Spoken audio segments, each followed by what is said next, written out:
자, 계속해서 28페이지 18번 문제. 이 문제 별표 치고 좀 외워주세요. 그 물건끼리 충돌하면, 채권끼리 충돌하면 어떻게 되는지. 자, 옳은 것은 그랬으면 1번. 채권 상호 간에는 먼저 성립한 채권이 항상 우선한다. 어떻게 고쳐야 되는 거죠? 채권자 평등원칙이 적용되죠? 2번. 채권과 물건끼리는 항상 채권이 우선한다. 원칙적 물건 우선. 물건끼리는 권리자 평등원칙이 아니라 먼저 성립한 물건이 우선한다. 조건부 권리는 기대권이잖아요. 맞고. 소유권 제한물권 사이에서는 소유권이 성질상 소유권이 우선한다. 제한물권이 우선하죠.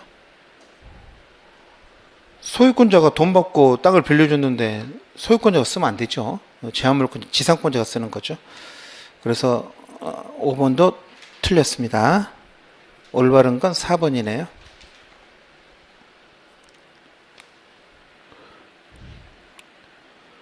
그 다음에 19번 문제. 다음 개설 중 옳지 않은 것은 권리 경합은 중복이죠. 경합이 다른 말로 중복이라 그랬죠. 그래서 하나의 사실이 수개 요건을 충족해가지고 동일한 목적과 결과를 가져오는 뭐죠? 수개 권리가 동일한 권리자에게 귀속. 그러니까 한 사람한테 여러 개 권리가 생기는 경우 두 배로 주는 게 아니라 중복되는 거라 그랬죠. 경합의 경우에는 하나의 권리를 행사해서 목적을 달성하면 나머지는 사라집니다. 권리를 여러 개 준다 그래서 돈을 두 배로 주는 건 아니라 그랬잖아요. 그러니까 목적 달성하면 나머지 건 사라지고, 동일한 목적물의 지상권 두 개, 지상권은 영유물권이니까 두 개 있을 수 없죠. 근데 저당권은 1번 저당권, 2번 저당권 있을 수 있죠. 3번 맞고요. 4번 토지에 대해서 지상권 사용대차, 지상권은 물권이고 사용대차는 채권입니다. 누가 이깁니까? 물권이 이기죠. 성립선이 안 따져요. 물권이 우선한다. 소유권 제한물권 충돌할 때는 원칙적으로 소유권 우선한다. 제한물권 우선하죠. 5번 틀렸습니다. 5번 틀렸고, 중요한 문장은 2번 같은 게 중요한 문제인 거죠. 2번, 4번 이런 거 문장들이. 자, 20번 문제. 권리 충돌과 경합에 관한 설명 중에서 옳지 않은 것은 찾아봐라 그랬습니다. 1번 권리 경합이나 법적 경합은 모두 여러 개의 권리가 발생한다는 점에서는 같다. 틀렸죠. 권리 경합은 수개 권리, 법적 경합은 수개 법 조문이에요. 권리는 한 개, 법적 경합은 조문이, 법 조문이 경합한다는 소리니까 권리는 한 개 생깁니다. 1번 틀렸고요. 전세 목적물의 전세권자 고의로 멸실시켰다면은 그 전세권 설정자 입장에서는 두 가지 권리가 가능하거든요. 원래 전세권 기간이 끝나면 전세권자는 목적물 반환 의무가 있죠. 채무 불이행, 손해배상 하나 생기고요. 그 다음에 소유권을 멸실시켰잖아요. 불법행위. 두 개를 다 갖습니다. 권리 경합이죠. 청구권이니까 청구권 경합 관계에 있다. 맞고요. 아무거나 행사하시면 된다는 거죠. 체벌 선배하시던 불법 선배하시던. 법률에 달리 정함이 없는 경우에 수기 채권은 발생 원인, 시기, 채권에게 상관없이 순위 우율이 없다. 채권자 평등원칙 맞고요. 물권과 채권이 충돌할 때는 원칙적으로 물권이 우선하지만 뭐 하시면 등기하거나 대항력 갖추면 그때는 성립 순위를 따지는 거죠. 임차권을 등기했으면 임차인은 그 후에 물권자한테는 대항을 쓰다. 정확히 맞는 문장이죠. 선순위 임차인은 대항력이 생기잖아요. 동일물 후에 설정되는 동종의 제한물권 상호 간에는 먼저 성립한 게 우선한다. 그렇죠? 전세권, 저당권, 1번 저당권, 2번 저당권은 하나의 물건 외에 여러 개 그 저당권이 가능하잖아요. 먼저 성립한 1번 저당권이 우선하는 거죠. 5번도 맞는 문제.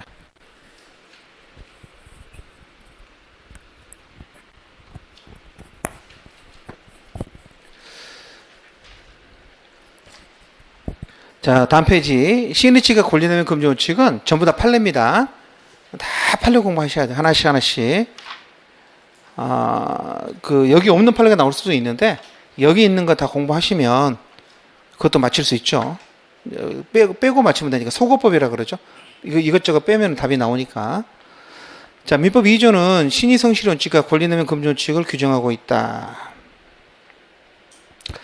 다음 설명 중 옳지 않은 것은 그랬습니다. 자, 시의 칙은 급부 의무 또는 명시로 규정되어 있는 종된 의무를 확장해서 부수 의무를 발생시킨다. 네, 그렇게 말하고 있죠. 신의 측에 의한 부수 같은 거 생긴다 그랬죠. 신의성실 원칙은 주로 채권법에서 써먹고 권리내면 금지 원칙은 주로 소유권을 중심으로 한 물권법 영역에서 발달된 원칙이다. 맞습니다. 그 전 민법 전범에 걸친 건 맞는데 시작이 그렇게 했다는 거죠. 신의 측이 추구하는 이 이념은 법적 타당성이다. 신의 측이 추구하는 이념은 뭐죠? 죄송합니다. 법적 안정성이다. 법적 안정성이 아니라 구체적 타당성이죠. 법에 따르면 허용해 줘야 될 것 같은데 너무한 것 같아. 그럼 안 된다 그러잖아. 이게 구체적 타당성입니다. 4번 신의 성실 원칙 위반 또는 권리 남용은 법원이 직권으로 판단할 수 있다. 맞죠? 5번도 중요하죠. 신의 측을 이기는 게 두 가지 있다 그랬죠. 하나는 제한 능력자 제도, 하나는 강행 규정. 제한 능력자 제도는 신의 측이 우선합니다. 22번 다음 권리 중에서 남용했을 때 권리를 박탈하는 명문 규정이 있는 경우. 4번 친권뿐이 없어요. 친권을 남용한단 말은 아버지 노릇을 못했다는 소리거든. 친권을 상실 선고시켜버립니다. 유일한 규정입니다. 친권만. 23번 신의 성실 원칙에 관한 설명 중 옳지 않은 걸 찾아봐라. 1번 권리행사 의무이행이 신의 측에 반하는 것은 주장이 없더라도 직권으로 판단할 수 있다. 맞고. 자 2번도 중요하죠. 본인을 상속한 무권 대리인이 본인의 주위에서 아버지가 추인을 거절할 수 있었잖아요. 자기가 추인을 거절하는 것은 판례가 뭐라 그러죠? 신의 측에서 안 된다 그러죠. 2번도 맞고. 아파트 분양자가 아파트 인근에 공동묘지가 조성되어 있는 걸 알려야 될 신의 측상 의무가 있다 그랬죠. 법정 대리인의 동의 없이 신용 구매계획 외상입니다. 외상 계약을 체결한 미성년자가 나중에 법정 대리인의 동의가 없다는 이유로 취소하는 것 신의 측에 반한다? 반하지 않는다. 그러니까 액면가가 29이라니까요. 너무 나이 들어 보여. 그래도 신의 측에 반하지 않는다. 그래서 제한 능력자가 신의 측을 이긴다 그랬잖아요. 좀 구체적으로 보면 좀 너무한 것 같은데 이번 경우에 어쩔 수 없어. 미성년자를 보호하는 것은 우리 민법의 절대적 원칙이거든요. 5번 중요하죠. 강행법 위반하는 계약임을 알면서 투자 수익 보장 약정이었죠. 이를 체결한 증권회사 지점장님이 나중에 그 강행법 위반을 무효를 주장하는 거. 어떻게 보면 참 괘씸하죠. 자기가 위반을 해놓고 무효라고 주장하는 거. 나쁜 거지만 뭐한다? 신의 측에 반하는 건 아니라 그랬습니다. 이걸 신의 측에 반한다 그래서 못하게 막으면 강행법규 위반하는 행위를 용인하는 꼴이 되잖아요. 그래서는 안 되기 때문에 그래서 강행법규가 신의 측을 이긴다는 겁니다. 이 판례 엄청 많이 써먹습니다. 강행법규 위반하는 걸 알면서 체결한 자 나중에 강행법규 위반을 이유로 무효 주장하는 거 괘씸하지만 어쩔 수 없어요. 신의 측 위반이 아닙니다. 나쁜 건 맞지. 진짜 나쁜 놈이지. 그래도 어쩔 수 없다. 5번이 제일 중요한 문장입니다. 그 다음에 24번 신의성실 원칙이나 파성 원칙의 설명에 관한 판례 입장과 다른 것은 그랬죠. 1번 판례 잘 알아두세요. 우리가 뭐 노동법 공부하는 건 아니지만 저도 뭐 노동법 하나도 모르는데 자주 나오는 거거든요. 근로자가 여러분 퇴직금 받을 때는 찍소리도 안 했어요. 아무 소리 안 하다가 몇 년 지났다고요? 5년 지났습니다. 지금 와서 이상한 소리 뭐라 그러냐면 사표 낸 사람이 누가 냈어요? 형이 냈어. 난 형한테 사표 대리권 준 적도 없었거든. 형이 사표 낸 거야. 그럼 그때 말했어야지. 형이 낸 거지. 나는 사표 낼 마음이 없다고. 근데 그때는 가만히 있다가 지금 와서 그래서 무효를 주장할 수 없습니다. 신의 측에 반한다 그랬죠. 지금 와서 딴소리 하시면 안 돼요. 해설 볼까요? 해설 쭉 내려오셔서 사용자로부터 해고된 근로자가 퇴직금을 수령하면서 아무런 이의 유보나 조건을 제기하지 않았다면 그건 해고 효력을 인정하지 아니하고 이를 다투고 있었다고 볼 수 있는 객관적 사정이 있다거나 그 밖에 상당한 이유가 있는 상황에서 이를 수령하는 데 특별한 사정이 없는 한 더럽게 말했기는데 다 무시하면 특별한 사정이 없으면 뭐 한다고 했죠? 해고 효력을 뭐 한 거다? 인정하였다. 별말 없이 네가 돈 받았으면 효력을 인정한 거니까 따라서 그로부터 몇 년이 지나가지고 오랜 시간 문제에서는 5년이라 그랬죠. 지난 다음에 해고 무효소를 제기하는 것은 뭐에 반한다? 시인의 측에 반하고 그다음에 금반응. 금반응이 뭐죠? 전에 했던 말과 반대되는 행동은 금지하겠다는 거야. 이게 왜 그때 받았자 아무 소리나 지금 하는 딴 소리 하냐는 거죠. 그래서 금반응 위배돼서 허용될 수 없다. 시인의 측 위반이라는 거죠. 그 중에서 금반응 위반. 2번 판례 중요하죠, 여러분. 매매계약 체결하고 몇 년 지났다고요? 9년 이거 진짜 대단하죠. 잔금 날짜 때 서로 잔금을 안 치르고 차일피 미루다가 9년이 지났어. 그리고 그다음 시가가 올랐겠죠? 두 가지 사정입니다. 9년이 지났다, 시가가 올랐다. 그것만 갖고는 해지할 만한 사정 변경이 있다고 볼 수 없다. 사정 변경이 생기려면 예측할 수 없었던 중대한 변경이 생겨야 되는데 이 정도는 그게 아니라고 본 겁니다. 매수인이 그러면 당연히 등기 넘겨달라 그럴 거 아닙니까? 따라서 매수인이 등기 넘겨달라는 게 뭐에 반하지 않는다? 시인의 측에 반한다고 볼 수 없다. 맞는 문장입니다. 이 판례 잘 알아두세요. 9년이 지났고 시가가 올랐다. 그것만 가지고는 나중에 매수인이 이런 매수인은 그러면 9년 뒤에 옛날 가격으로 사는 거지 않습니까? 시인의 측 위반이라 매도인이 주장한 거예요. 지금 물건값이 얼마나 올랐는데 그 돈 주고 살려고 그러냐고. 근데 원래 계약서를 그렇게 썼잖아요. 무슨 문제가 있냐는 거죠. 그래서 시인의 측에 반하지 않는다. 병원은 입원 환자하고 그냥 통원 치료가 다릅니다. 입원 환자의 경우에는 어떤 의무도 있다 그랬죠? 도난을 방지에 필요한 적절한 조치를 취할 의무 있다 그랬어요. 어디에서 근거가 있었죠? 신의치. 통원 환자들은 상관없어. 통원 환자들은. MRI를 찍으러 갔는데 여러분 MRI는 자석이니까 이게 자석 있는 거 안 되거든. 핸드폰 같은 거 이렇게 안 되잖아. 그럼 보통 어떻게 하죠, 여러분? 바구니에 담아가지고 이렇게 담아서 문 앞에다 제일 먼 데다 두거든요. 근데 지난번에 정형외과를 찍으러 왔는데 그 기사님 뭐라고 하냐? 밖에다 두고 오래. 밖에 지키는 사람 아무도 없는 거야. 아무도 없어. 아니 이걸 어떻게 밖에다 두냐고. 여기 문 안에 기사님 그럼 그러시던가 이러더라고. 나 한 소리 하려고 그랬어. 만약 밖에다 둬도 이제부터 어떻게 될까? 병원에 주의무가 있는 거 없는 거야. 있다고 봐야지 그때는. 왜냐면 병원에 밖에다 두라 그랬잖아 자기들이. 그럼 사람을 붙여서 감시를 해야 될 거 아니야. 물론 한국 사람들이 핸드폰 갖다 안 훔쳐가지만 어제도 뉴스 나왔잖아. 핸드폰 훔쳐간 놈 있었죠? 지하철에서 술 취한 사람들 이렇게 한 달 잠복에서 잡았어. 잠복 잡았는데 열받더라고. 그래서 이거 말해주려고 그랬어요. 내가 시인의 측상 주의 의무가 있다고. 그래서 항상 조심하셔야 됩니다. 뭐 할 때. 그래서 입원 치료의 경우는 그 도난 방지에 필요한 병원이 틀린 거야. 입원실에 털렸더니 병원은 자기들이 책임이 없다 그랬거든요. 병실 안에는 본인들이 잘 관리하셔야죠 그랬더니 대법원이 그렇지 않다 그랬습니다. 그래서 도난 방지에 필요한 적절한 조치가 뭔지 아세요, 여러분? 열쇠를 주라 그래서 열쇠가 있는 시건 장치가 되어 있는 그거 있잖아. 그 서랍을 줘라. 아니면 맡기라 그러든지. 그렇지 않았으면은 보험 위반입니다. 4번도 웃긴 판례죠. 지가 연대보증 세야 되거든 원래는. 그런 의무가 있었는데 지가 서기 좀 뭐하니까 남한테 부탁해가지고 그 사람이 대신 섰어요. 근데 돈은 또 누가 갚았어? 돈은 또 지가 갚았어. 타인이 갚아야 되잖아. 근데 또 그냥 지가 갚았다니까. 그러니까 뭐라 그러냐면은 얘는 연대보증인도 아닌데 의무 없이 갚은 거잖아. 구상권 행사한 거야.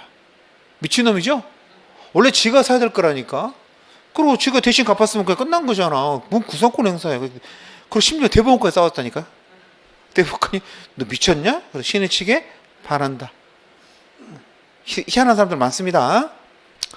그 다음에 5번 웃긴 거라 그랬잖아요. 내 딸이 여러분 내 땅 위에다가 친딸이 건물을 지었어요. 그럼 여러분 아버지가 친딸한테 임대료 받았을까 안 받았을까? 임대료 받으면 딸한테 한 소리 듣습니다. 그래서 계약서도 안 쓰고 그냥 땅 빌려준 거거든. 근데 문제는 그 딸이 건물을 신축해 가지고 뭐 했어요? 경매 저당권을 붙여가지고 그 경매에 넘어가 버린 거야 땅이. 그래서 경락이 됐겠죠. 문제는 뭐냐면 이 건물에는 뭐가 없어요? 토지 사용권이 없잖아. 그 전주인이 딸이었기 때문에 그게 필요가 없었잖아요. 근데 경락에는 그게 필요하거든. 근데 경락에는 그게 없단 말이야. 그러니까 땅 주인이 나가라고 그러는 거야. 판례가 시인의 측에 반한다. 네 딸을 쓸 때는 가만히 있다가 왜 지금 와서 그러냐는 거죠. 그래서 이제 건물 철거를 청구할 수가 없습니다. 오히려 토지 사용 계약을 체결해야 될 의무를 지는 거야. 유명한 판례입니다. 근데 뭐 아무도 안 틀리지. 4번, 5번 같은 경우 미리 공부를 했기 때문에 안 틀리는 겁니다. 그냥 읽어보면 뭔 말이지 이러잖아.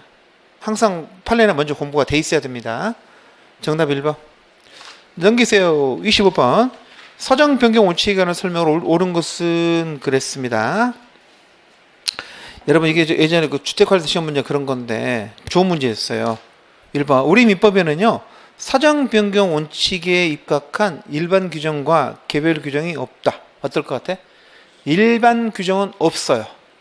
우리 민법에 사정 변경 원칙이라는 말 없어. 그냥 우리는 명칭은 없더라도 시인의 측의 파생 원칙으로 인정을 하지만 명문의 규정은 없어.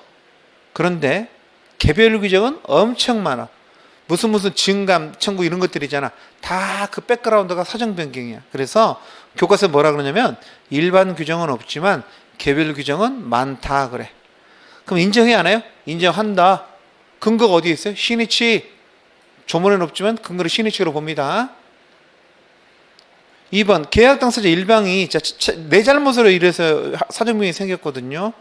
근데 그 사람은 지가 사정변경으로 해지할 수 있다. 미친놈이죠? 지 잘못이라며. 그래서 판례가 어떻게 되냐면 책임 없는 사유로 사정변경이 생겨야 돼. 책임 있는 사람은 해지 못합니다. 2번도 틀렸고요. 3번 이때 사정은 무슨 사정이라 그랬어요? 객관적 사정이죠. 그래서 객관적 사정 및 주관적 또는 개인적인 거 포함은 아니야. 주관적 X, 개인적 X.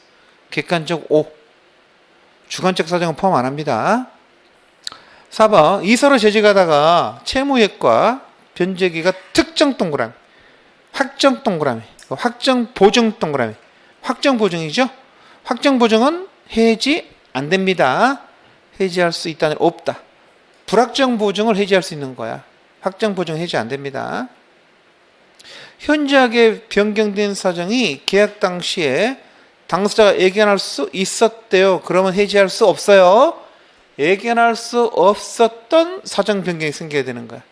그래서 예견할 수 있었던 경우는 해지할 수 없다. 정확히 맞는 문장 5입니다. 5번. 뭐 올해 시험 문제가 얼마나 길어질지 모르겠는데 처음에 준비할 때는요 좀 길어진다고 생각하시는 게 좋아. 그래서 빨리 푸는 연습을 하셔야 돼. 빨리 푸는 연습 두 가지는 뭐냐면 첫 번째는 1, 2, 3번에 집중한다. 5개 질문을 다 읽지 않는다. 빨리 풀 때는. 두 번째는요 빨리 읽는다야. 이렇게 읽을 때 그 26번 같은 문제 여러분 이거 풀면 못 풀어요.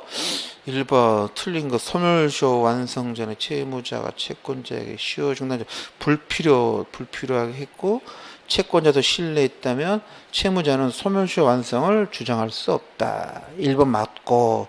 이런 식으로 풀면 절대 못 풀어. 그럼 어떻게 풀어야 돼? 랩을 하셔야 돼. 아 진짜야. 그래서 제일 좋은 건 속말로 랩하는 거잖아요. 이렇게 속으로 이렇게 읽는 거야. 근데 어떤 사람은 쭈글쭈글한 사람이 있어. 그 쭈글쭈글하면 감독관이 옵니다. 그 다음에 또 옛날에 2교시 있는 시험에서는 1교시 끝나잖아? 그럼 뒤가 여기다 포스트잇 붙여놓습니다. 저기요. 쭈글쭈글 하지 말아주세요. 붙여놓는다. 그래서 이걸 쭈글쭈글 못했는데 작년, 재작년에는 마스크를 썼잖아. 그래서 사람들 다 쭈글쭈글 했어. 이렇게. 마스크를 쓰니까 모르는 누가 말하고 있는지를. 근데 시험 볼 때 그렇게 평상시에 여러분 속으로 빨리빨리 읽는 연습을 하셔야 돼. 쭈글쭈글 해서. 그래서 빨리 읽어야 됩니다. 그리고 한 번 읽으면 다시 2번 읽으면 안 돼요. 1, 2, 3번에 집중하고. 일단 1번은 여러분 뭐였죠? 이게 이렇게 소멸시효 주장하는 게 시인의 측에 반하는 경우 4가지가 있었잖아요. 그 첫 번째 경우가 그거죠. 시효 중단 조치가 불필요하다 믿게 있다. 근데 지금 와가지고 채무자 소멸시효 주장하는 것은 시인의 측에 반한다 그랬잖아. 그래서 없다. 맞는 문장입니다. 2번은 공부했던 거죠. 강의법 위반한 자가 스스로 약정무효 주장하는 것은 시인의 측에 반하는 게 아니라 그랬죠. 그래서 시인의 측에 반하기 때문에 허용되지 않는다. 틀린 문제입니다. 정답 2번. 그래서 그냥 지나가는 거야. 정답 찾고. 3, 4번 읽지 않고. 자, 3번. 지방자치단체 경상북도였죠. 매수한 땅이 죄송합니다. 제주도죠. 제주도 땅이 공공공지에 편입이 돼가지고 매수인이 음식점을 하려고 때 음식점을 못 지어요. 이게 사정변경 원칙에 의한 해지가 인정될 만한 사정변경이 아니라 그랬습니다. 네 개인적 사정이라 그랬어. 음식점 건축은.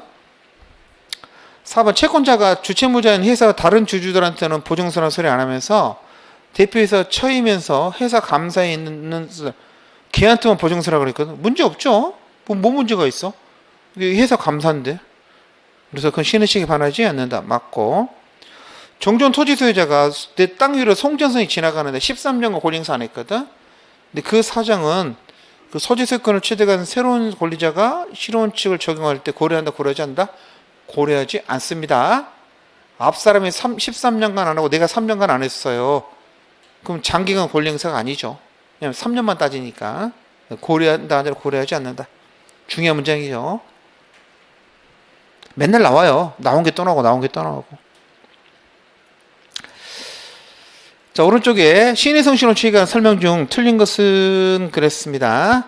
시인의 칙은 이미 발생한 의무 이행에 관여할 뿐 새로운 의무의 발생 근거가 되지 못한다. 틀렸잖아. 보호 의무 발생 근거가 된다 그랬잖아요. 시인의 칙의 근거에서 보호 의무가 생긴다 그랬잖아요. 1번 틀렸어요. 상대방이 2번 너무 길죠? 상대방이 계약 해제 의사표시에 의해서 계약 해제가 됐어요.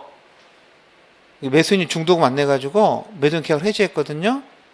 근데 다시 마음을 바꿔가지고 또 중도금 달라 그러는 거죠. 계약의 전소감을 전제로 해서 계약상 의무이행을 구했거든. 그러니까 매수인이 뭐라 그러냐면 야 이거 해제된 거 아니냐 이렇게 말하는 거야. 시인 측에 반한다, 반하지 않는다? 반하지 않는다. 그 매수인이 중도금 안 내서 해제됐잖아. 그 원인 제공자가 해제됐다고 주장하는 건 시인 측에 반하지 않습니다. 맞고. 증권거래법이 그 투자수익 보장 약정이죠. 투자신탁사가 무효 주장은 시인 측에 반하지 않는다 그랬죠. 맞고. 채무자가 소멸시효 주장하는 것도 권리남용 적용되죠. 소멸시효 시인에서 다 적용됩니다. 적용 안 되는 거 없어. 다 적용된다 그랬잖아요. 특별한 사정이 있을 때 못 한다 그랬잖아요. 소멸시효 주장을. 시인의 측에 반하는 것은 강행규정이 위배되는 것이기 때문에 법원이 직권으로 판단할 수 있다. 맞죠? 강행규정 위반이니까. 변론주의는 원래 주장하셔야 되거든. 근데 주장 안 해도 판단해 주는 게 있어요. 그 중에 하나입니다. 시인의 측 위반도 주장 안 해도 판단해 줍니다.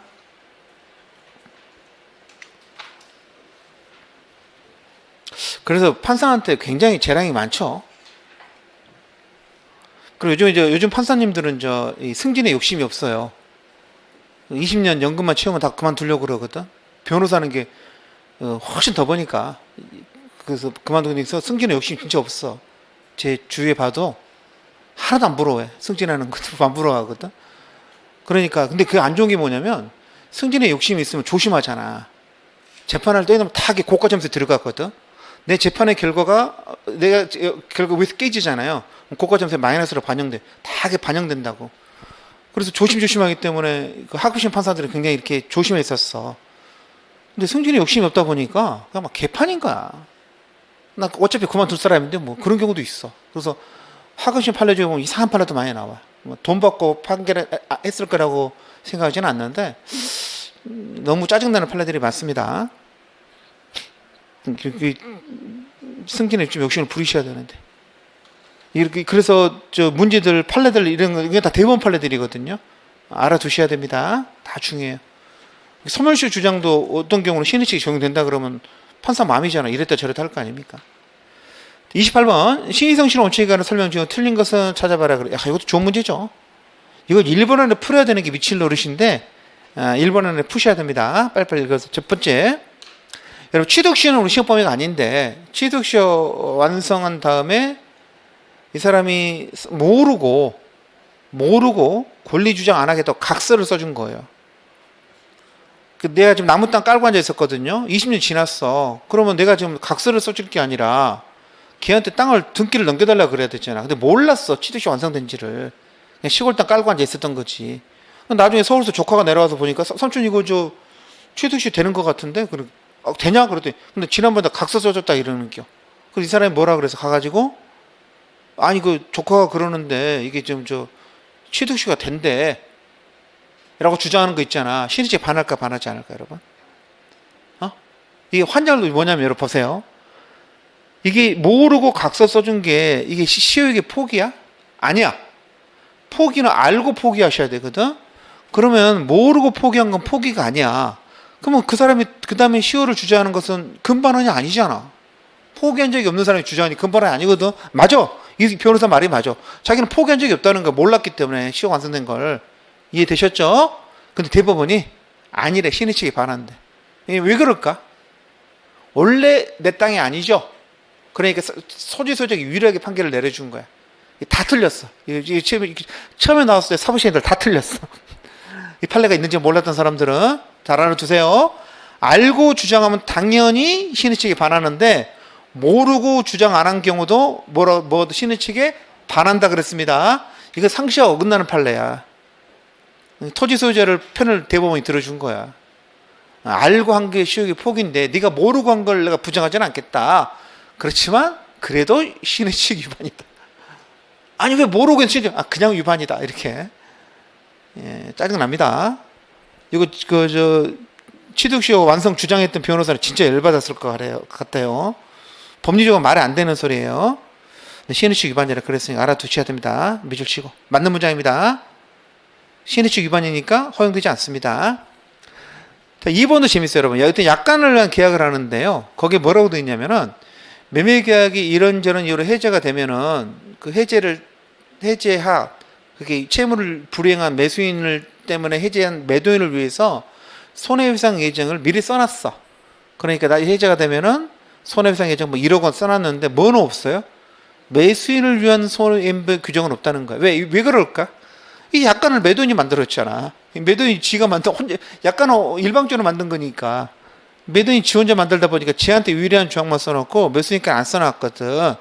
그럼 약관 조항이 신의 측 위반이, 그 약관이 신의 측에 반하면 불공정 약관으로 무효거든? 반할까 반하지 않을까? 판례가 반하지 않는다 그랬어. 왜 그러냐면, 여러분 예정 조항이 없다 그래서 손해배상을 청구 못하는 게 아니거든. 이해되셨죠? 그래서 한 사람 쪽만 예정 조항을 두고 다른 사람을 위해 예정 조항이 없다 그래서 그 정도 갖고는 신의 측 위반이 아니라 그랬습니다. 손해배상을 못하게 막는 게 아니잖아. 미리 액수를 안 정해놨을 뿐이지. 2번 잘 알아두세요. 2번도 많이 틀렸어요. 1번, 2번 둘 다. 상식으로 생각하면 좀 전부 다 반대로 오해할 수 있거든. 1번, 2번 조심하시고. 3번은 너무 많이 나와가지고 더 이상 안 틀리죠. 대리 권한 없이 타인의 부동산을 매도한 자가 부동산을 상속받은 다음에 아버지 입장에서 자기 대리인이가 이게 무권일이다. 그래서 무효를 주장한다고 하면 추인을 거절하는 소리예요. 추인을 거절해서 그 전에 등기 넘겨줬나 봐요. 등기를 말소해달라고 요구하는 거. 신의 측에 반한다 그랬죠? 지가 팔아먹을 때는 언제고 지금 와서 딴소리 하는 거잖아. 허용될 수 없다. 맞는 문장. 4번 강행 규정에 위반해서 무효인 수익보장 약정이 투자신탁회사가 먼저 고객에게 제의함으로써 체결된 것이라면 끊고, 이 경우에 강행법규를 위반한 투자신탁회사 스스로가 무효를 주장하는 것은 신의 측에 반한다 반하지 않는다? 반하지 않는다. 강행법규가 신의 측을 이긴다 그랬잖아요. 그래서 무효 주장 신의 측에 반하지 않습니다. 그래서 신의 성실을 원칙에서 허용될 수 없다. 틀렸어. 신의 측에 반하지 않으므로 허용된다. 여러분 상속인이 피상속인 아버지 살아계실, 상속인은 아들이고 피상속인 아버지예요. 아버지 살아계실 때 뭐 했어요? 상속 포기 각서를 써줬어요. 너는 더 이상 내 아들이 아니다. 상속 포기해라. 써줬어. 나중에 아버지 돌아가신 다음에 자기 상속권 주장하는 건 신의 측에 반해요, 반하지 않아요? 반하지 않습니다. 왜 그런다 그랬죠? 피상속인 생존 시에는요 상속 포기를 못합니다. 상속 포기는 언제 하라고요? 아버지 돌아가신 다음에 하는 거야. 아버지 살아계실 때 상속 포기 각서는요 무효입니다. 나중에 자기 상속권 주장하는 것은 전혀 금반환이 아니죠. 신의 측에 반하지 않습니다. 그래서 5번은 맞는 문장입니다. 그럼 여러분들 느낌이 오죠? 아버지가 써달라면 써줘요, 말아요? 2장 써줘요. 2장 써줘. 엄마도 써주고 다 써줘. 뭐 써달라면. 나중에 상속권 주장할 수 있습니다. 제가 아시는 분 진짜 썼다니까. 이거 말씀 들었을 것 같은데. 대학병원 의사 샀어. 근데 환자 간호하던 보호자랑 주치 사랑에 빠져가지고 집안에서 반대하는 결혼을 한 거야. 반대하니까 식도 못 올리고 이 대학병원 의사였는데 그 반지 합방에서 5년을 살았어. 대단하죠? 이 양반 대단하지 않아요?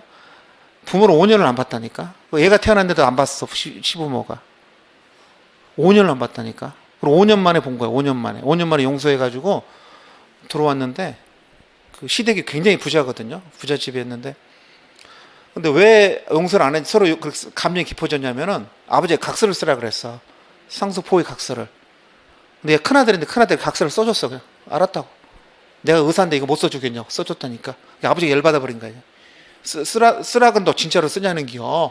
그래가지고 아들은 아버지가 쓰라 그래서 열받고 아버지는 아들이 썼다고 열받고 5년을 안 봤죠. 결과는 해피엔딩 잘 끝났습니다. 예. 자식이 이기는 거지 뭐 어떻게 되겠습니까? 알아두세요. 그래서 생전의 상속 포기는 무효다. 전혀 의미 없는 행동을 한 겁니다. 여러분 29번도 이 기출문제잖아요. 읽어볼까요? 다 공부한 겁니다. 병원이 입원한 자 휴대폰의 도난을 방지하는 데 필요한 적절한 없다가 아니라 있다. 1번 틀렸고 2번 채무자가 소멸시효 주장하는 것도 신의치 적용되지 않는다? 적용된다. 틀렸고 3번 강행법 위반한 자가 스스로 무효 주장하는 것은 신의치에 반하지 않는다. 틀렸죠? 송전선 통과되는 거 알면서 샀거든요. 신의치에 반하지 않는다 그랬죠? 허용될 수 있다. 철거 청구하는 거. 5번 미성년자가 법정 대리인 동의 없음을 이유로 취소하는 거 신의치에 반하지 않는다. 5번 맞죠? 다 봤던 거야. 맨날 본 거 또 나오고 또 나오고 또 나오고. 새로운 판례가 나와도 그냥 막 옛날 판례 내요. 넘겨보시면 그 다음 문제도 다 공부한 겁니다. 하나도 빼놓지 않고 다 기출문제고요. 밑에도 다 기출문제인데 딱 하나가 기출문제가 아니거든요. 공부한 거 아니거든. 그 니은번입니다. 여러분 인지청구권에는 실효법률가 적용될까 안 될까? 인지청구권이 뭐였죠? 인지해달라는 거잖아. 인지가 뭐죠? 혼외자를 내 자식으로 인정하는 게 인지야. 인지 알고 인정한다 소리거든. 알고 내 새끼 하는 거. 그렇잖아. 그럼 인지를 청구해달라면 누가 하겠어? 아들이 하는 거죠? 아버지, 제가 당신 아들입니다. 인지해 주세요. 그 인지 청구권이거든. 이거 실효된다 안 된다? 안 돼. 핏줄을 찾는 권리잖아. 실효 안 됩니다. 돈 받고 이거 포기했었거든. 나중에 딴소리 하셔도 됩니다. 20년 행사 안 했어. 20년간 무려 돈 받고. 20년 뒤에 아버지를 찾아오는 거 괜찮습니다. 그래서 인처권 실효법률 적용되지 않습니다. 나머지 다 봤던 거고. 5번 볼까요? 여러분 실효원칙은 소송법상 권리 적용되고 다 돼. 소송법상 권리도 되고 형성권도 되고. 안 되는 건 인지청구권만 안 돼. 인청권만. 여러분 시험 보면 인청권 안 되고 나머지 다 된다고 생각하셔도 돼. 이런 것들도 알아두세요. 그래서 5번은 맞는 문제이고. 여러분 저 다시 볼 생각 없으시면 그 틀린 문제 뭐 고쳐놔도 돼. 찍찍 고쳤어 이렇게. 나는 집에서 볼 시간도 없다 그러면 고쳤어 그냥. 니은번처럼 인지요건은 실효는 적용된다. 그럼 끝이 적용되지 않는다. 그래도 또 X 치든지 막 더럽히세요. 예. 자 오른쪽에 기출문제 100% 똑같습니다. 넘기세요. 33번도 100% 똑같습니다.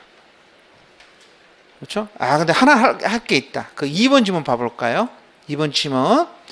여러분 특정 채무는 확정 보증이잖아요. 그 일반 보증 그랬잖아요. 확정 보증 말하는 겁니다. 불확정 보증 아니죠. 그럼 뭐는 안 돼요? 해지는 안 돼. 우리가 사정 변경 원칙에 해지하려면 무슨 보증이라 그랬어요? 불확정 보증, 계속적 보증만 해지가 가능하잖아. 그러니까 특정 보증은 해지가 안 됩니다. 해지가 안 되는데 판례가 뭘 해주냐면요. 책임 제한을 해줍니다. 그래서 두 줄을 보시면 보증인의 책임은 제한될 수 없다 아니라 있답니다. 2번 틀렸어요. 오른쪽에 그 판례 원문도 실어놨습니다. 읽어볼까요? 33번에 셋째 줄 채권자와 채무자 사이에서 계속적 거래관계에서 발생하는 불확정 채무를 보증하는 이른바 밑줄 계속적 보증뿐만 아니라 특정 채무를 보증하는 일반 보증의 경우에 있어서도 채권자와 권리행사가 신의 측에 비추어서 용납할 수 없는 성질을 거신 때에는 보증인의 책임을 제한하는 것이 예의적으로 허용될 수 있을 것이다. 해제는 결론이 다른데 책임 제한은 둘 다 인정합니다. 시험에 나왔던 겁니다. 여러 번 나왔어요. 책임 제한 나오면 실제로 어떤 거냐면 확정 보증이 해지가 안 되는 거야. 근데 법원이 보니까 너무 액수가 많아. 이 사람이 회사 이사 3년하고 나머지 너무 액수가 많으니까 판사가 이거 너무 심하니까 뭐 해주겠다? 절반만 보증서를 깎아준 적이 있었어. 그러면 판사가 그렇게 말했습니다. 계속적 보증이 아니어도 일반 보증이어도 책임 제한은 가능하다. 내가 깎아주겠다. 재량권을 발휘한 거죠. 알아두세요. 나머지는 필요 없어요. 다 봤던 겁니다. 됐죠? 자, 34번 보시면 우리 너무 중복되니까 안 본 것만 좀 볼까요? 4번 지문 봐볼까요? 4번 지문. 4번 지문 봐볼게요. 농지의 명의 수탁자 봅시다. 아버지 땅이었거든요. 농지인데 내 앞으로 명의를 넘겨놨어요. 그렇죠? 근데 이제 지금은 명의 수탁자였는데 이제 농지를 사고 싶어요, 여러분. 그럼 이 사람은 뭐 하면 되죠? 농지 매매 증명. 이게 지금 이름이 뭐지? 정확하게 이게? 옛날에 농취증이라 그랬잖아요. 농지를 취득하려면 여러분, 내가 농사를 짓고 있든지 앞으로 농사를 지으려든 둘 중 하나는 돼야 되거든. 도시 사람은 시골 농지 못 삽니다. 기본적으로 못 사는 거야. 내가 뭐 했냐면은 앞으로 농사를 짓겠다 그랬어. 그래서 농지 매매 증명서를 발급받아가지고 뭘 한 거죠? 등기를 마쳤습니다. 근데 원래 이제 등기를 마치려면 그 농취증을 거기다 첨부해야 돼. 그래서 이제 등기를 마쳤는데 원래 웃긴지 아세요, 여러분? 그러면 이거 원래 이제 뭐가 나와야 돼? 취득세가 나와야 되잖아. 자기는 매매했다고 주장했거든. 아버지한테 자기가 뭐 했다고요? 샀다고 주장했는데 세무서에서 뭘 때려버린 거야? 증여세를 때려버린 거야. 항상 세무서는 그래요. 여러분, 세무서는요 실질과세가 원칙이기 때문에 등기부에 매매라고 써 있잖아. 안 믿어. 세무서 딱 보더니 너는 증여세를 때려버린 거라니까. 세금을 배로 내게 생긴 거야. 그러니까 말을 바꿉니다. 뭐라고 말을 바꿨냐면은 나는 농민이 아니다. 그러니까 내가 위한 등기는 뭐다? 농지계획법 위반 무효다는 거야. 지가 지금 자수하고 있는 거죠. 자기가 농지계획법 위반 자수하고 있는 거야. 왜 이런 짓거리 하죠? 증여세 낸 거 취소시키려고 지금 이렇게 하고 있는 거잖아. 대법원이 뭐라 그랬습니까? 그런 주장은 안 된대. 금반환에 반한다 그랬습니다. 너 새끼야, 세금 때문에 지금 그러는 거 아니야? 이렇게 대법원이 그 마음을 읽어버린 겁니다. 그래서 그런 주장은 뭐에 반한다? 금반호칙에 반하는 주장이다. 안 받아줍니다. 안 받아준 말은 무슨 말이죠? 증여세 내란 소리입니다. 깔끔하게 내란 소리야. 눈물 나죠? 싸게 좀 하려다가 그냥. 5번은 했던 거죠. 일방 당사자가 계약 위반을 이유로 해가지고 계약 해지가 됐어요. 내가 중도금 안 내가지고 계약 해지 당했다니까. 그럼 중도금 안 낸 그 위반한 당사자 있잖아. 매수인. 걔가 해지 주장할 수 있네. 괜찮아요. 그래서 해지 효과 주장하는 것은 걔가 해지할 수 있는 건 아니지. 해지는 매도인이 하는 거죠. 해지됐다고 매수인이 주장하는 건 상관없어. 시의 층에 반하지 않는다. 맞는 문장. 5번 달아주세요. 밑줄 치고 4번 5번 정도. 너무 중복돼가지고.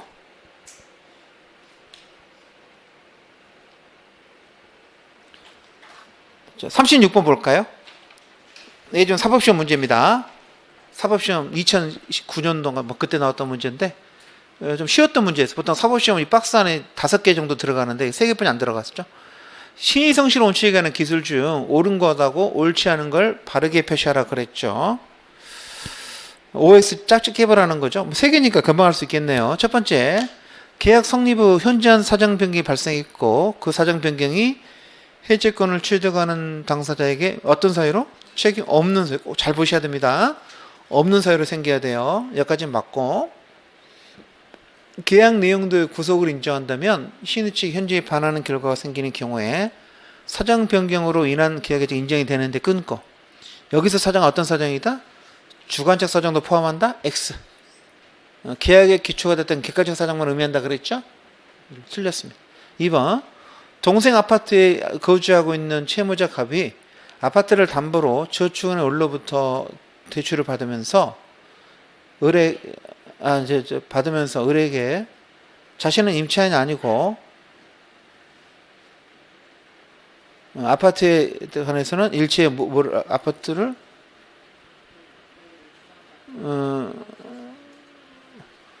일체의 권리를 주장하지 않겠다는 확인서를 써준 경우에 여러분 이게 선순위 임차인이 있으면 은행에서 대출을 조금 해줄 거 아닙니까? 이해되셨죠? 은행에 확인이 나온다 그러더라고. 그러면 이제 아니다. 난 좀 놀러 와 있다고 이렇게 말한 거지. 나중에 갑이 이제 마음을 바꿔가지고 내가 대항력 임차권을 주장해서 경락인에게 경락인이 넘겨달라는 게 인도명령이거든. 집 비워달라는 거. 자기는 못 빼주겠다는 거지. 그 다투는 것은 뭐에 반한다? 신의 측에 반하는 거죠? 말이 달라졌잖아. 허용되지 않습니다. 딴소리 하시면 안 된다는 게. 맞고. 세 번째, 적법한 유임사무 처리에 대해서 약정된 보세요. 이게 부당하게 받은 너무 그 수임료가 셌어. 이 사건이 두 개 있거든. 세무사도 있고 변호사도 있는데 둘 다 보니까 계산했더니 너무 셌어요. 그럼 어떻게 됩니까? 판사가 이걸 시인의치 기반으로 해가지고 초과 부분을 정보 모유가 아닙니다. 초과 부분이 모유입니다. 초과 부분만 모유랍니다. 그 대구에선가 어디선가 그 변호사가 수임료를 100억을 넘게 받게 됐어요. 집단 소송해가지고. 나한테는 돈 10만 원인데 합하다 보니까 100억이 나와버린 거야. 그러니까 이 사람 나중에 생각하니까 너무 배가 아픈 거야. 사건 맡기신 분들이. 그래서 요걸 주장한 거야. 너무 과다하지 않냐 그랬더니 어떻게 했을까 법원에서 초과 부분만 모유라 그래가지고 적정 범위를 법원이 정해줬거든. 그 범위가 얼마인지 아세요? 48억이었어. 48억. 그래서 그 변호사 보니까 30대 변호사였거든. 바로 사무실 문 닫았습니다. 욜로 인생을 살았어. 그 다음부터 바로 문 닫았어. 사무실 문 닫고 성까지는 아는데 더 이상 일할 필요 없잖아. 그래서 문 닫고 바로 화의로. 예. 깎아준 액수가 48억이었다니까. 깎아준 액수가 집단 소송이 큰 거죠. 그래서 그때 그게 이제 세무서도 그런 사건이 있었는데 다 판례가 뭐만 보이다고 초과 부분 판사가 정해줍니다. 그 판사도 얼마나 배 아팠을까. 자기가 그런 판결하면서도 초과 부분 모입니다. 그래서 XOX입니까? 예.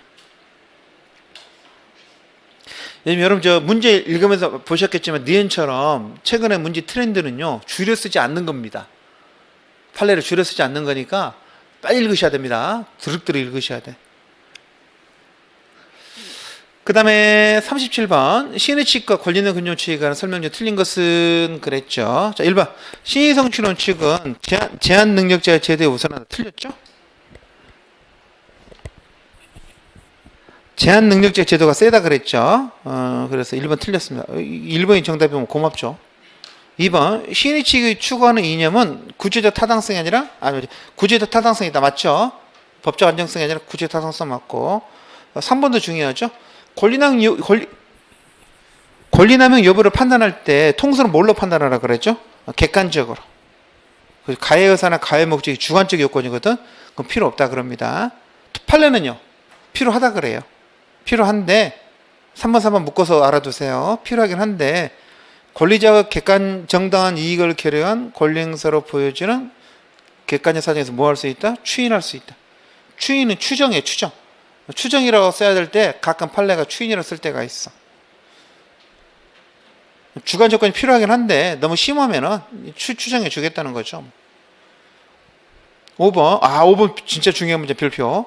여러분 내 땅에다가 누가 불법 건축에 의리를 상대로 해가지고 건물을 철거 소송을 했더니 그게 뭐로 됐어요? 권리 남용이래. 그러니까 뭐가 안 되는 거죠? 철거 청구는 안 되는 거죠. 철거 청구는 안 되지만 사용료는 받을 수 있죠. 그게 그 다음이야. 그러면 갑은 특별한 사정이 없는 을한테 임료 상당 그동안에 앞으로는 계약을 체결하면 차임이고 그동안에 깔고 앉아 있는 것은 부당이득이죠.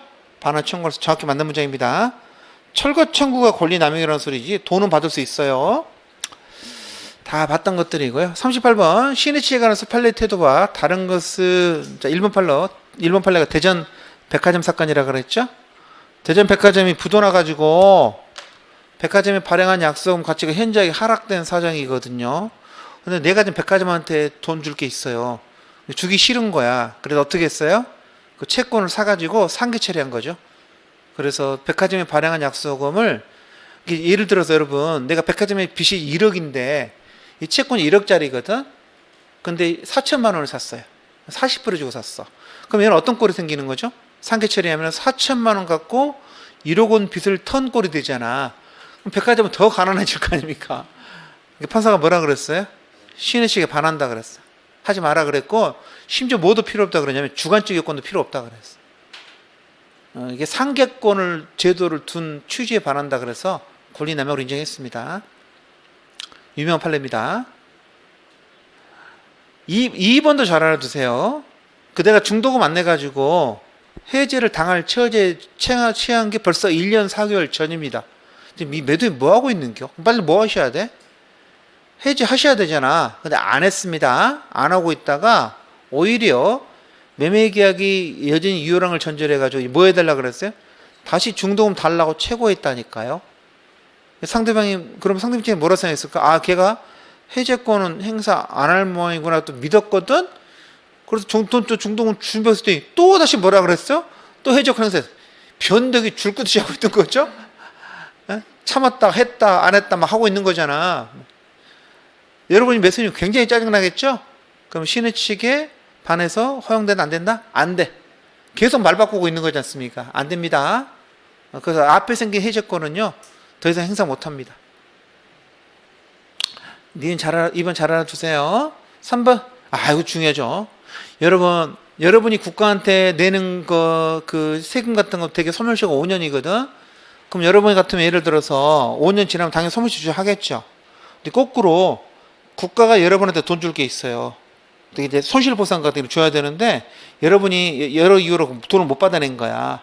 그래서 5년이 지났어. 그래서 국가가 누구한테 소멸시효를 주장하는 거죠? 국민한테. 괜찮아 안 괜찮아? 괜찮아요.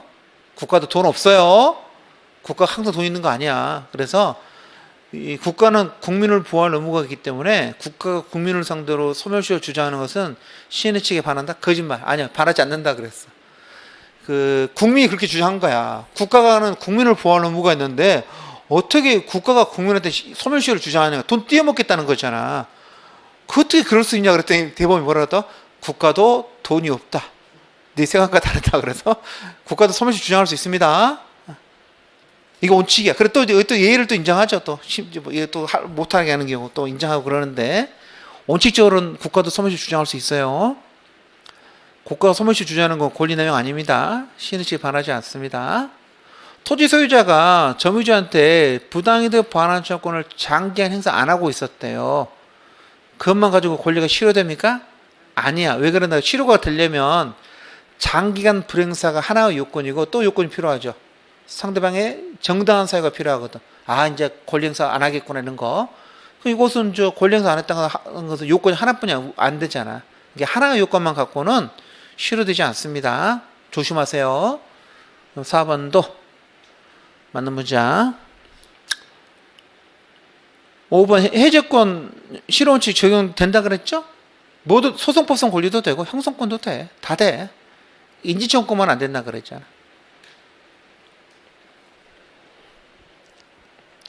그 해제권 된다는 걸 2번서 보여줬잖아요. 2번에도 1년 4개월 전에 생긴 거 안 된다 그랬잖아. 뭐. 그 이별은 물론 이제 금반원에 관한 건데 실효법리도 마찬가지입니다. 여러분 지겹죠?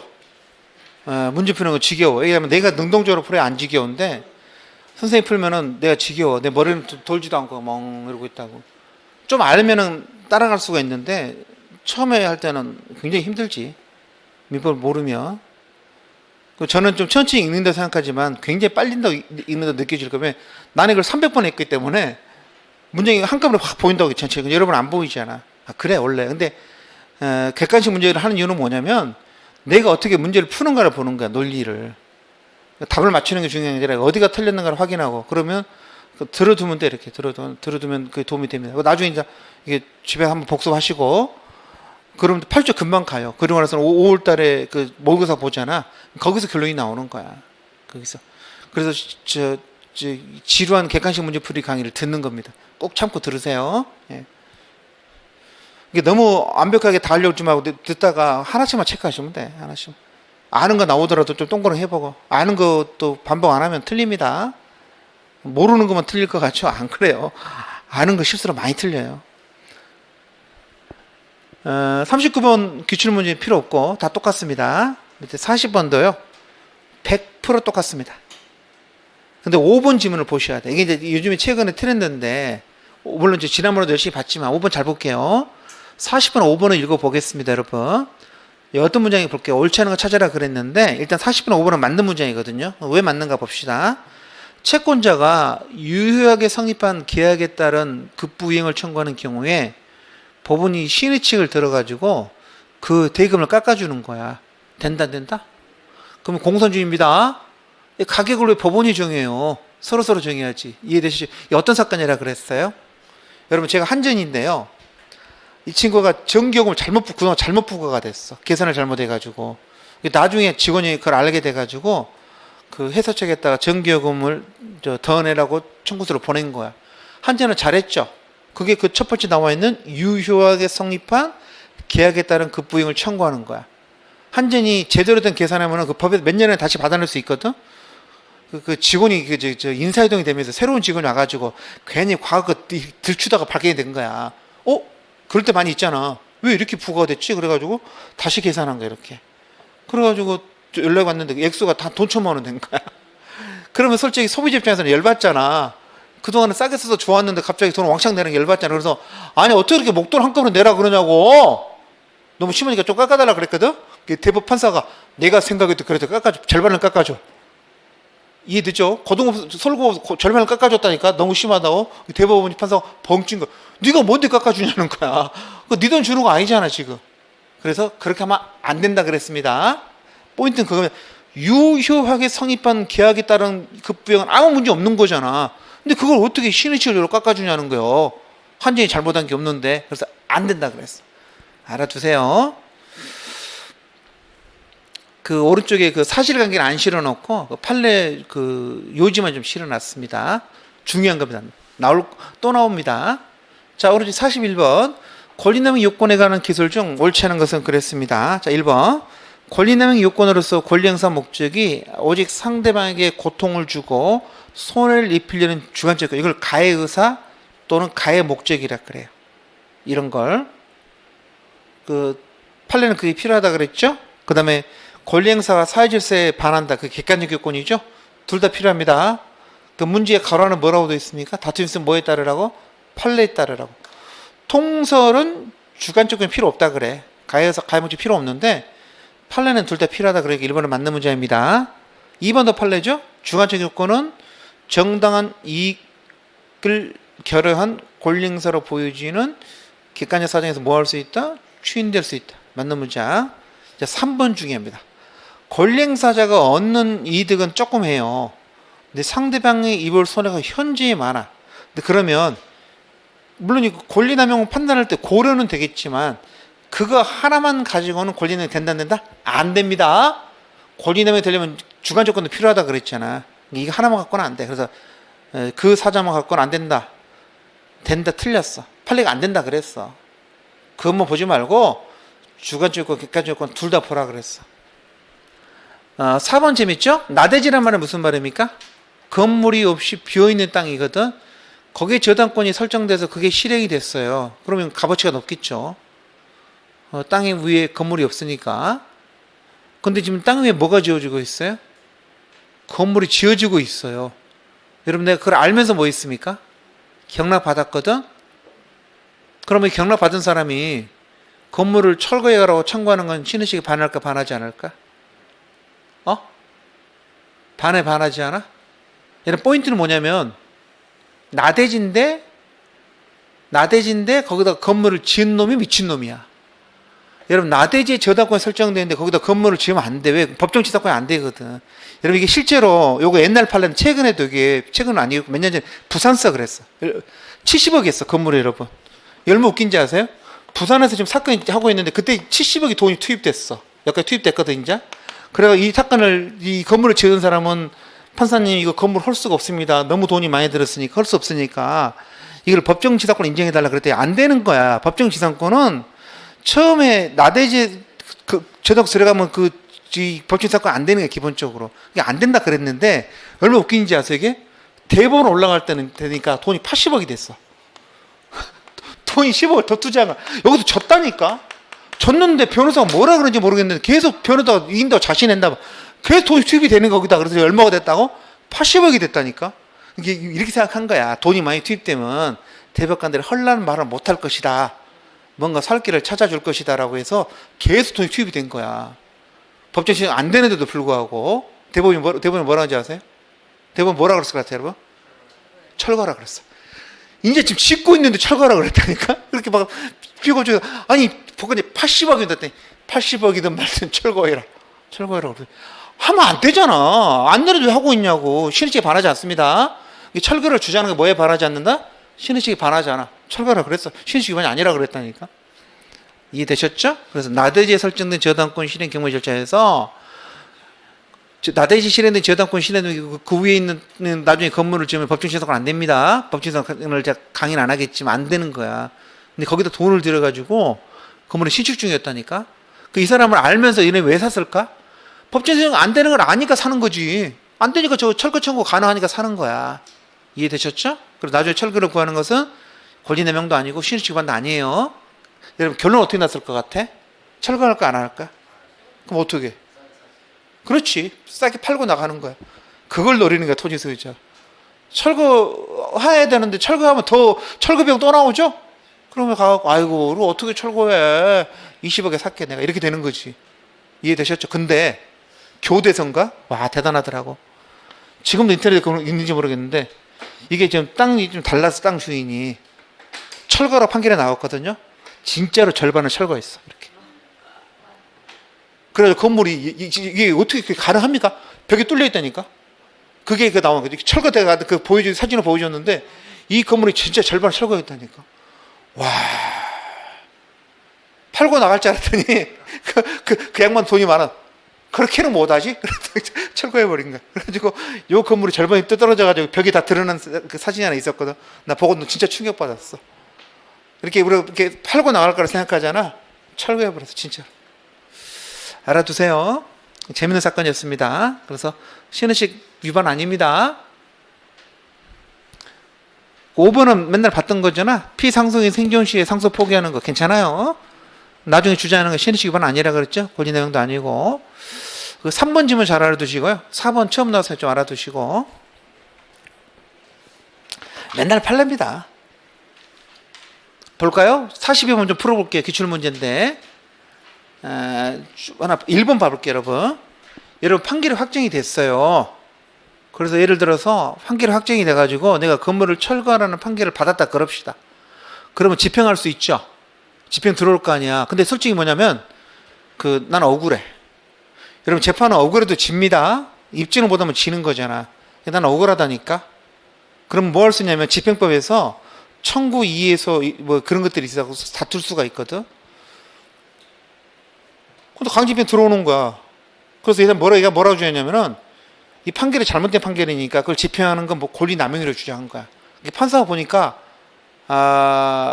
집행하면 안 될 것 같아. 그러면 이 판결을 갖고 집행하도 뭐가 될 수 있다고? 권리 남용이 될 수 있다 그랬어. 집행하시면 안 된다는 거야. 네가 판결만 받았지만은 뭐 하면 안 된다고? 상황이 바뀌었다는 거야. 집행하시면 안 됐다는. 그래서 1번은 맞는 문장입니다. 알아주세요. 판결에 따라 법원에서 시킨 대로 집행하는 것도 특별한 사안이 있으면 뭐가 될 수 있다고? 권리는 될 수 있습니다. 이걸 한 문장 알아두시고 밑에 판례 원문 있어 읽어볼게. 쭉 내려오셔서 확정 판결의 내용이 실체적 권리관계 배치된대. 실체적 권리관계 배치되는 판결이 내려진 거라니까요. 그럼 이제 판결을 집행하는 권리 남용이죠. 해당하려면 자 확정 판결에서 집행하는 걸로 확정된 권리의 성질, 내용, 판결의 성립, 경위 그 다음이 문제죠. 판결 성립된 다음에 집행에 이르게 사정, 집행이 당사자에 미치는 영향 등 여러 가지를 고려해 볼 때 밑줄 확정 판결을 집행하는 게 뭐하고? 현저히 부당하다. 내가 보니까 집행하면 안 될 거라 같다는 거야. 그 다음에 상대방이 집행을 예를 들면 수인이 뭐지? 수인이 참고 받아들인다는 거야. 인자가 참을 인자야. 참고 받아들이는 걸 수인한다 그래요. 참고 받아들이도록 하는 것이 뭐에 반한다? 정의에 반한 것이 명백하다는 거죠. 그때는 집행이 권리남용이 될 수 있다 그래. 되셨죠? 자, 위에 올라오셔서 2번도 중요한 판례입니다. 기출문 이거 보셔야 돼. 여러분 2달 지났는데 생각 하나도 안 나죠?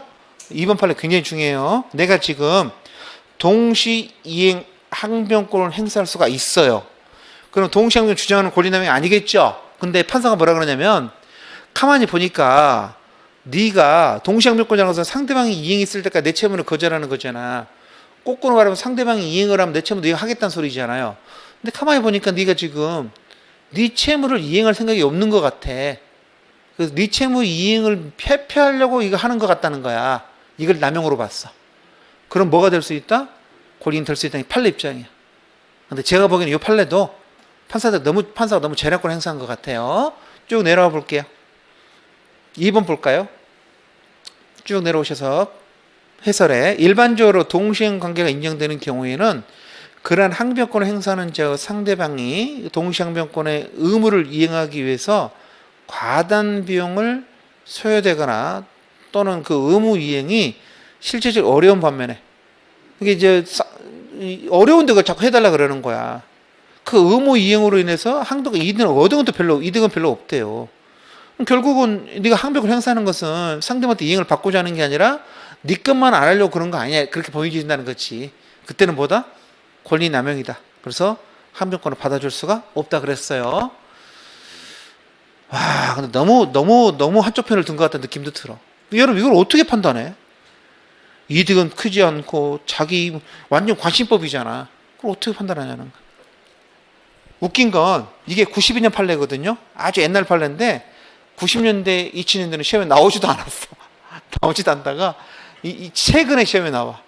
더 이상 나올 게 없으니까 옛날 거 누가 찾아낸겨. 이 판례가 있다는 걸. 진짜라니까. 20년 동안 시험에 한 번도 나온 적 없었어. 있는지도 몰랐어, 이런 판례가. 어떤 인간이 찾아낸 거야. 그다음부터 계속 나옵니다. 근데 그냥 그 위에 문장 짧게 써놓은 지문의 문장을 알아두시면 좋겠죠. 쭉 해놓고. 또한 안 본 게 뭐 있었냐면 여러분, 4번이에요, 4번 지문. 여러분, 권리 남용이 불법행위 되면은, 여러분, 권리 남용이 불법행위 될 수 있을까? 내가 권리자가 권리 행사의 권리 남용이면, 우리 책에 그런 말 나오거든? 채무자한테 이게 불법행위가 될 수가 상대방한테. 그러니까 상대방이 오히려 나한테 뭘 청구합니까? 손해배상을 청구하는 거야. 이해되셨죠? 그럼 우리 지난 계약법 마지막 날, 민청 마지막 날 공부했네. 불법 손해배상 청구권 기억나세요? 불법 손해배상 청구권의 소멸시효기간은 몇 년이지? 손해 및 가해자를 안 날 3년, 불법행위 시 10년. 그래서 문제에서 1년, 그래서 틀렸어. 1년이 아닙니다. 안 날 3년, 불법행위 한 날 10년. 해설에 나와 있죠? 766조. 그래서 갑자기 문제가 권리남용에서 소멸시효로 튀어갑니다. 소멸시효로. 사람들이 뭐지? 막 그랬을 것 같아요. 그래서 4번이 틀렸습니다. 4번이 틀렸는데 4번이 중요한 게 아니라 1번, 2번이 중요합니다. 1번 별표, 2번 별표. 여러분 5번은 조금 전에 했던 거죠. 토지 소유자가 건물을 철거 청구하는 게 권리남용으로 철거 청구는 안 된대요. 뭐는 받을 수 있다고? 부당이득 반환 청구, 앞으로 차임 청구 그런 건 된다 그랬죠? 그래서 부당이득 반환 청구할 수 있다. 맞는 문장이지. 5번은 받고 필요 없고 1번, 2번 체크해 놓으세요. 나머지는 봤던 문장이고. 잠시 쉬었다가 이제 권리 주체부터 보겠습니다.